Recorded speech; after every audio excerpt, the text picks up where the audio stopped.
Hello. ഇത് നമ്മൾ വിത്ത് നട്ടതിന് ശേഷമുള്ള പിറ്റത്തെ ദിവസമാണ് കേട്ടോ. ഇനി നമ്മൾ എന്നും ഒന്നും ഇങ്ങനെ വെള്ളം കുറച്ച് കുറച്ചായിട്ട് സ്പ്രേ ചെയ്ത് കൊടുത്തോണ്ടിരിക്കണം. ഏതൊക്കെ എപ്പോഴൊക്കെ മുളച്ച് വരാമെന്നല്ല, പെട്ടെന്ന് തന്നെ മുളച്ച് വന്നാണ് ആദ്യം കാണിച്ചത്. പല പല വിത്തുകളായതും പല പല സമയമായതുകൊണ്ട് മുളച്ച് വരാൻ ഇച്ചിരി സമയം എടുക്കും. ഓരോരോ വിത്ത് മുളച്ച് വരുമ്പോൾ എനിക്ക് ഭയങ്കര അധികം സന്തോഷമായിരുന്നു കേട്ടോ. ഇത്രയൊക്കെ കഷ്ടപ്പെട്ടെങ്കിൽ ഇതൊക്കെ മുളച്ച് വരുമെന്നൊരു കുഞ്ഞ് സംശയം എൻ്റെ ഉള്ളിൽ ഉണ്ടായിരുന്നു. പക്ഷെ സംശയം മാത്രമായിരുന്നു അത്. എല്ലാം നല്ല അടിപൊളിയായിട്ട് മുളച്ച് വന്നിട്ടുണ്ട്.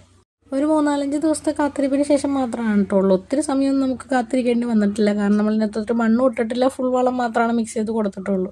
വേഗം വേഗമാണ് ശരിക്കും പറഞ്ഞാൽ ഇതൊക്കെ മുളച്ച് വന്നേക്കുന്നത്. അതിപ്പോൾ വേരായിട്ട് അങ്ങനെ പോന്നിട്ടില്ലാത്ത കാരണം പിന്നെ അതെടുത്തില്ല.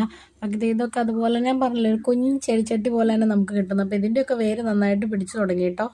ഒരെണ്ണത്തിൽ തന്നെ 3-4 ഞാൻ ഇട്ടിട്ടുണ്ടായിരുന്നു. അപ്പോൾ ആദ്യം മുളച്ച് വന്നതാണ് ആദ്യം എടുക്കണേ. പിന്നെ ഇങ്ങനെ ആയിക്കഴിഞ്ഞാൽ നേരെ കൊണ്ടുവന്ന ചട്ടിയിലേക്ക് വയ്ക്കുമ്പോൾ ഓക്കെ ആയിട്ട് വന്നോളല്ലോ.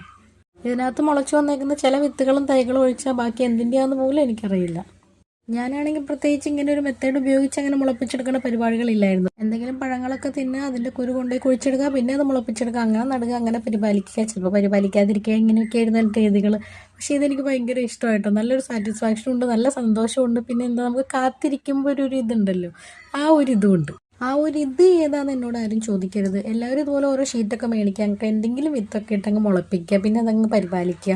പിന്നെ കടകളിലൊക്കെ മാത്രം കിട്ടുന്ന പല പല പച്ചക്കറികൾ അല്ലെങ്കിൽ എന്തെങ്കിലും പഴങ്ങളൊക്കെ നമ്മുടെ മുറ്റത്ത് ഉണ്ടായി നിൽക്കുമ്പോൾ നമുക്കൊരു സന്തോഷം കിട്ടും. എനിക്കാണെങ്കിൽ ആദ്യമായിട്ട് വീട്ടിലിങ്ങനെ ഞാൻ നട്ട കോവയ്ക്ക ഉണ്ടായപ്പോഴും പാവയ്ക്ക ഉണ്ടായപ്പോഴും പാഷൻ ഫ്രൂട്ട് ഉണ്ടായപ്പോഴും ഒക്കെ ഭയങ്കര അധികം സന്തോഷം ഉണ്ടായിരുന്നു. അതുപോലെ തന്നെ ഇത് ഇച്ചിരി മെനക്കേടാണെങ്കിലും നമ്മുടെ സമയം പോവെങ്കിലും ഇതിനൊന്നും മെനക്കെടുന്ന സമയമൊന്നും ഒരു പാഴായിട്ട് പോകണ സമയമല്ല.